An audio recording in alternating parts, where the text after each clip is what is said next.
सबैजनालाई study material YouTube च्यानलमा स्वागत छ।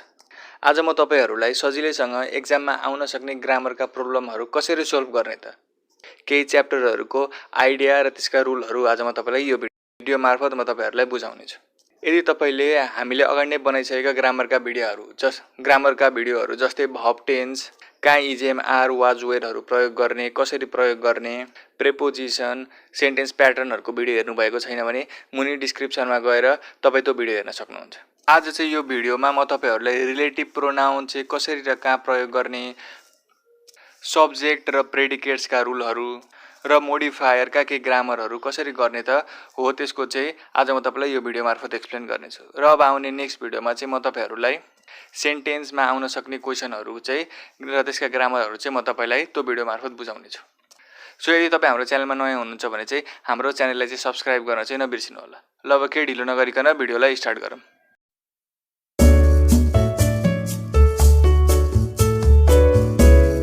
फर्स्टमा चाहिँ म तपाईहरुलाई रिलेटिभ प्रोनाउन जस्तै हु, हुम, हुज, व्हिच, वेयर, व्हेन, कहाँ र कसरी प्रयोग गर्ने त त्यसको केही आइडिया, टिप्स र ट्रिक्स यो भिडियो मार्फत दिनेछु।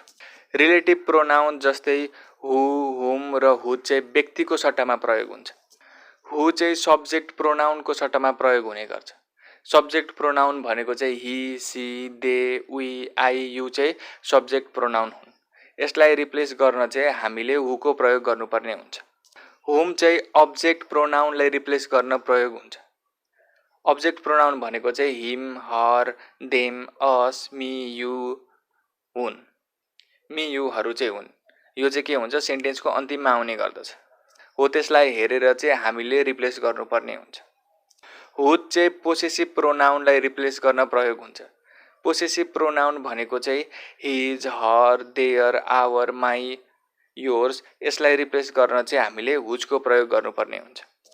अब हामीलाई एक्जाममा चाहिँ कसरी क्वेशन सोध्छ त भन्दाखेरि हामीलाई एक्जाममा क्वेशन दिन्छ। त्यो क्वेशनको साइडमा चाहिँ रिलेटिभ प्रोनाउन लगाएर चाहिँ तिमीले दुईटा सेन्टेन्सलाई जोड्नुपर्ने हुन्छ भनेर क्वेशन सोधेको हुन्छ। र हामीलाई क्वेशन चाहिँ यसरी दिएको हुन्छ। Neha is my friend, she is intelligent. अब यसमा चाहिँ तपाईले रिलेटिभ प्रोनाउन युज गरेर चाहिँ यो दुईटा सेन्टेन्सलाई जोइन गर्नुपर्ने हुन्छ। अघि मैले नै तपाईलाई फर्मुला भनिदिसके के व्यक्तिको सट्टामा चाहिँ हु, हुम र हुज प्रयोग हुने गर्छ। यहाँ तपाईले अगाडिको सेन्टेन्स पढ्न साथ तपाई थाहा पाइहाल्नुभयो यसले व्यक्तिको कुरा भनेको छ। नेहा इज माई फ्रेन्ड भनेको नेहा भनेको एउटा व्यक्तिको नाम हो।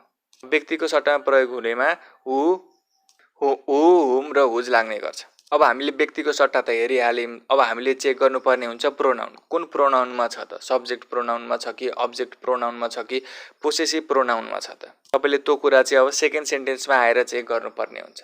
सेकेन्ड सेन्टेन्सको तपाई सुरु वर्ड हेर्न सक्नुहुन्छ सी भनेर त्यहाँ लेखेको छ।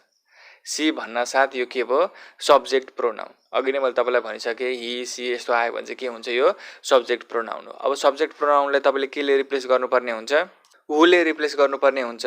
त्यही भएर यसको एन्सर के हुन जान्छ त भन्दाखेरि नेहा इज माई फ्रेन्ड। अब सीलाई तपाईले रिप्लेस गरेर हु बनाउनु पर्यो। त्यही भएको कारणले गर्दा हु इज इन्टेलिजेन्ट। यसरी चाहिँ तपाईले के गर्नुपर्ने हुन्छ रिलेटिभ प्रोनाउनले चाहिँ दुईटा सेन्टेन्सलाई चाहिँ जोड्नुपर्ने हुन्छ। अब अर्को एक्जाम्पल तपाई त्यहाँ हेर्न सक्नुहुन्छ Sarla is a student, everyone likes her. हामीलाई थाहा भइहाल्यो व्यक्तिको कुरा गरेको छ किनकि सरला भनेको व्यक्तिको नाम हो। अब सेकेन्ड सेन्टेन्समा आएर तपाईले हेर्नुपर्ने हुन्छ सब्जेक्ट प्रोनाउन छ कि अब्जेक्ट प्रोनाउन कि पोसेसिभ प्रोनाउन छ। अब यहाँ यसो हेर्ने हो भने न सब्जेक्ट प्रोनाउन छ न पोसेसिभ प्रोनाउन छ। अब त्यो सेन्टेन्सको अन्तिममा हेर्ने हो भने अब्जेक्ट प्रोनाउन हामी हर देख्न सक्छौँ।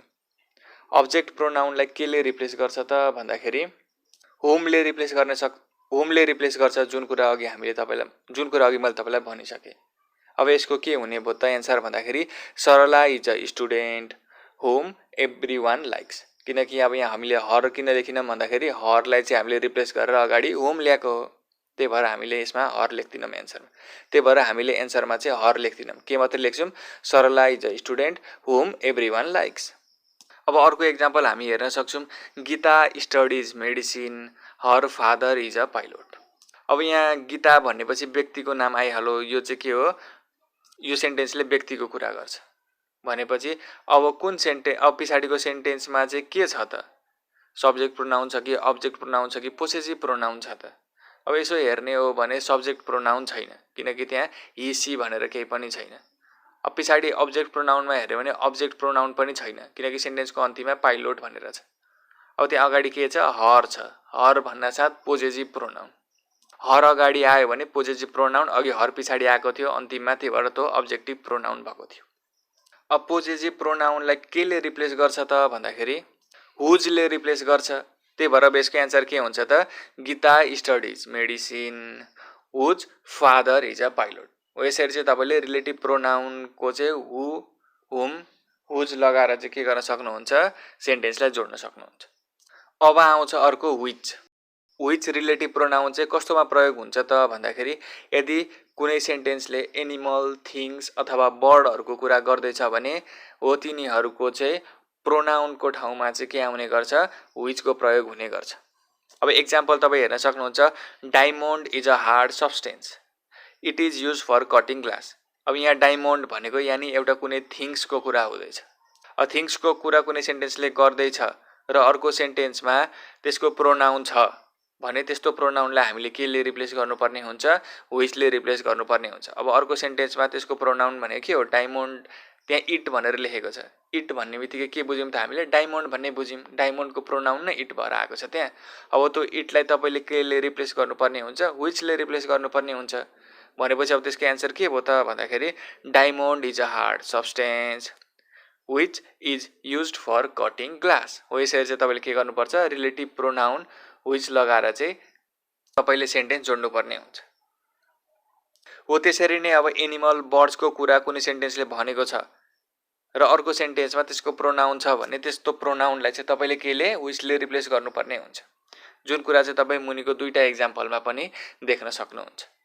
त्यो एक्जाम्पल एकचोटि तपाईँ आफै ट्राई गर्नुहोस्, मैले त्यसको एन्सर पनि लेखिदिएको छु। तपाईँले ट्राई गर्दा मिल्छ कि मिल्दैन भन्ने कुरा तपाईँ त्यसबाट चेक गर्न सकिहाल्नुहुन्छ। अब आउँछ अर्को रिलेटिभ प्रोनाउन वेयर। वेयर चाहिँ कहाँ प्रयोग हुन्छ त भन्दाखेरि यदि कुनै सेन्टेन्सले प्लेस, लोकेसनको कुरा गर्छ र त्यसको अर्को सेन्टेन्समा चाहिँ त्यसको प्रोनाउन छ भने त्यसको सट्टामा चाहिँ वेयर प्रयोग हुने गर्छ।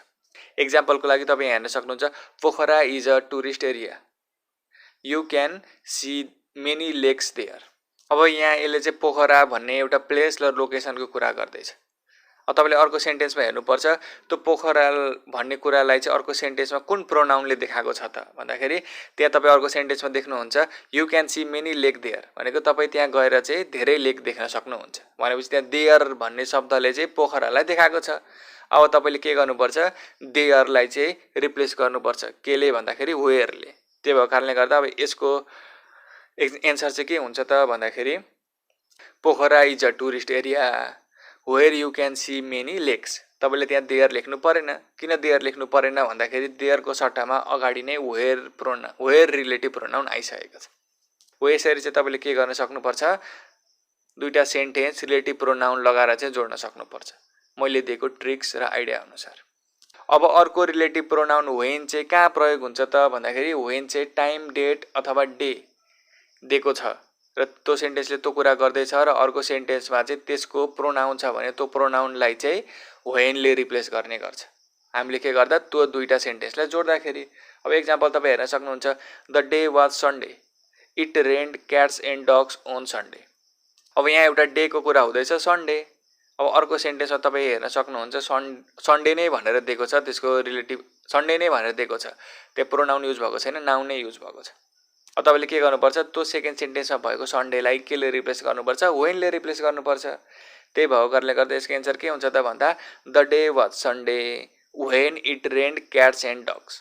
यहाँ तपाईँ यसको एन्सरमा सन्डे लेख्नुहुन्न, किनकि तपाईँले अगाडि नै सन्डेको सट्टामा वेन प्रयोग गरिसक्नु भएको छ। यति गरिसकेपछि हाम्रो अब रिलेटिभ प्रोनाउन सम्बन्धी जस्तो सुकै ग्रामर सोधे पनि तपाईँ सजिलैसँग गर्न सक्नुहुन्छ। अब हामी ग्रामरको अर्को टपिकमा जान्छौँ। अर्को टपिक भनेको सब्जेक्ट एन्ड प्रेडिकेट्स। तपाईँलाई म अब यसको केही आइडिया, ट्रिक्स दिनेछु, कसरी तपाईँ सब्जेक्ट र प्रेडिकेट कुनै सेन्टेन्सबाट छुट्याउन सक्नुहुन्छ त। भन्दा अगाडिको सबै कुराहरू सब्जेक्ट हुन् र सब्जेक्ट भन्दा पछाडिको भव समेत सबै के हुन्, प्रेडिकेट हुन्। फेरि एकचोटि दोहोऱ्याएर भन्छु, यो कुरा तपाईँले बुझ्नुपर्ने हुन्छ, अनि मात्रै तपाईँ सब्जेक्ट र प्रेडिकेट कुनै सेन्टेन्सबाट छुट्याउन सक्नुहुन्छ। भव भन्दा अगाडिको सबै सब्जेक्ट हो। भव भनेको क्रिया, काम, त्यहाँ एउटा सेन्टेन्समा भएको काम भन्दा अगाडि जे कुराहरू छन्, जे वर्डहरू छन्, त्यो सबै के हुन्छ? सब्जेक्ट हुन्छ। र सब्जेक्ट भन्दा पछाडिको भर्ब समेत सबै कुराहरू के हुन्छन्? प्रेडिकेट हुन्छन्। अब एक्जाम्पल हेरेपछि तपाईँ झन् क्लियर हुनुहुन्छ। एक्जाम्पलमा के छ? बिना डान्स इन द रुम। त्यो सेन्टेन्समा भर्ब के हो? भर्ब भनेको काम र क्रिया हो। त्यहाँ के काम हुँदैछ भन्दाखेरि नाच्ने काम हुँदैछ। त्यही भएको कारणले गर्दा नाच्नु चाहिँ के हो? काम हो। यानि डान्स भनेको भर्ब हो। अब मेरो आइडिया अनुसार के छ? भर्ब भन्दा अगाडिको सबै के हुन्? सब्जेक्ट हुन्। भनेपछि त्यहाँ डान्स भन्दा अगाडि के छ त? बिना छ। त्यही भएको कारणले गर्दा बिना भनेको चाहिँ सब्जेक्ट हो। र सब्जेक्ट भन्दा पछाडिका भर्ब समेत के हुन्? प्रेडिकेट हुन्। भनेपछि बिना पछाडि के छ? डान्स इन द रुम छ। हो, त्यो डान्स इन द रुम सबै के हुन्? प्रेडिकेट हुन्। हो, यसरी चाहिँ तपाईँले सब्जेक्ट र प्रेडिकेट छुट्याउन सक्नुहुन्छ। अब एक्जाममा चाहिँ कसरी क्वेसन आउन सक्छ त? यसबाट चाहिँ कसरी क्वेसन सोध्न सक्छ त भन्दाखेरि circle the subject and underline the predicates भनेर तपाईँलाई क्वेसन सोध्न सक्छ। जस्तै अब the doctor and her staff arrive in time भनेर तपाईँलाई अब यसबाट चाहिँ सब्जेक्ट र प्रेडिकेट छुट्याउ भनेर दियो। अघि मैले भनेअनुसार चाहिँ यहाँ भर्ब भनेको के छ त भन्दाखेरि एराइभ भनेको भर्ब हो, किनकि आउने काम भएको छ। काम भनेको चाहिँ के हो? एराइभ छ यहाँ। त्यही भएर एराइभ भन्दा अगाडिको सबै सब्जेक्ट हुन् र त्यो सब्जेक्ट पछाडि भएका सबै कुरा के हुन्? प्रेडिकेट हुन्। भनेपछि एराइभ भन्दा अगाडि the doctor and her staff छ। यहाँ डक्टर एन्ड हर स्टाफ चाहिँ के भयो? सब्जेक्ट भयो। अब त्यो सब्जेक्ट भन्दा पछाडि के छ त? एराइभ इन टाइम छ। हो, त्यो एराइभ इन टाइम प्रेडिकेट छ। अरू एक्जाम्पलहरू पनि मैले तपाईँलाई त्यहाँ स्क्रिनमा देखाइदिएको छु। त्यहाँ मैले सब्जेक्ट र प्रेडिकेट छुट्याएर देखाइदिएको छु। एकचोटि तपाईँ आफै ट्राई गर्नुहोस्। त्यहाँ मैले छुट्याएको मिल्यो कि मिलेन, तपाईँले गरेको राइट भयो कि रङ भयो भन्ने कुरा पनि तपाईँ त्यो एक्जाम्पल हेरेर प्र्याक्टिस गर्न सक्नुहुन्छ। अब हाम्रो नेक्स्ट ग्रामर पार्ट भनेको चाहिँ मोडिफायर हो। मोडिफायर भनेको त्यो एउटा वाक्यमा भएको त्यस्तो शब्द हो त्यसले चाहिँ अर्को शब्दको बारेमा थप जानकारी दिएको हुन्छ। जस्तै Samantha loves to have goggles मात्रै भन्दाखेरि पनि एउटा सेन्टेन्स बन्छ। तर यदि मैले Samantha loves to have large goggles भने यहाँ लार्जले के गरेको छ? गगल्सको साइजको बारेमा थप जानकारी दिएको छ। कस्तो साइजको लाउँछिन् त उसलाई? कस्तो टाइपको मनपर्छ भन्दाखेरि लार्ज खालके, यानि लार्ज साइजको मनपर्छ भनेपछि त्यो गगल्सको बारेमा चाहिँ लार्जले के गरेको छ? थप जानकारी दिएको छ। त्यही भएको कारणले गर्दाखेरि यहाँ लार्ज के भयो? मोडिफायर भयो। कुनै वाक्यमा भएको शब्दले चाहिँ अर्को शब्दको बारेमा चाहिँ के हुन्छ? थप जानकारी दिन्छ भने त्यस्तोलाई हामीले मोडिफायर भन्ने गर्छौँ। अब तपाईँलाई चाहिँ एक्जाममा कस्तो टाइपको क्वेसन यहाँबाट सोध्न सक्छ भने सर्कल द मोडिफायर अथवा introduce any 5 modifiers with example भनेर सोध्न सक्छ। सर्कल द मोडिफायर भन्यो भने मैले भनेकै ट्रिक्स प्रयोग गरेर तपाईँ त्यो रिलेटेड प्रब्लम गर्न सक्नुहुन्छ, जसको एक्जाम्पल चाहिँ मैले तपाईँलाई त्यहाँ देखाइदिएको छु। तपाईँ मैले त्यहाँ सर्कल लगाएर पनि देखाइदिएको छु। तपाईँ एकचोटि प्र्याक्टिस गर्नुहोस्। मैले सर्कल लगाएको र तपाईँले गेस गरेको एन्सर मिल्छ कि मिल्दैन भनेर। अथवा अब तपाईँलाई 5 मोडिफायर लगाएर चाहिँ sentence introduce 5 modifiers with example भन्यो भने 5वटा त्यस्तो मोडिफायर तपाईँले लिनु पर्यो। मोडिफायर भनेको अर्को शब्दको बारेमा थप जानकारी दिने। जस्तै अब त्यो मेरै एक्जाम्पल हेरेर सर्कल लगाएका मोडिफायरहरूलाई पनि तपाईँले इन्ट्रोड्युस गर्दा पनि हुन्छ। सो तपाईँले हाम्रो अगाडिको भिडियोहरू जस्तै टपिक सेन्टेन्सका भिडियोहरू, कसरी इन्स्ट्रक्सन लेख्ने त्यसको भिडियोहरू प्लस अरू ग्रामर रिलेटेड भिडियो हेर्नुभएको छैन भने मुनि डिस्क्रिप्सनमा मैले त्यो भिडियो राखिदिएको छु, त्यहाँ गएर तपाईँ हेर्न सक्नुहुन्छ। यति भन्दै आजको भिडियो म यही अन्त्य गर्दछु। धन्यवाद।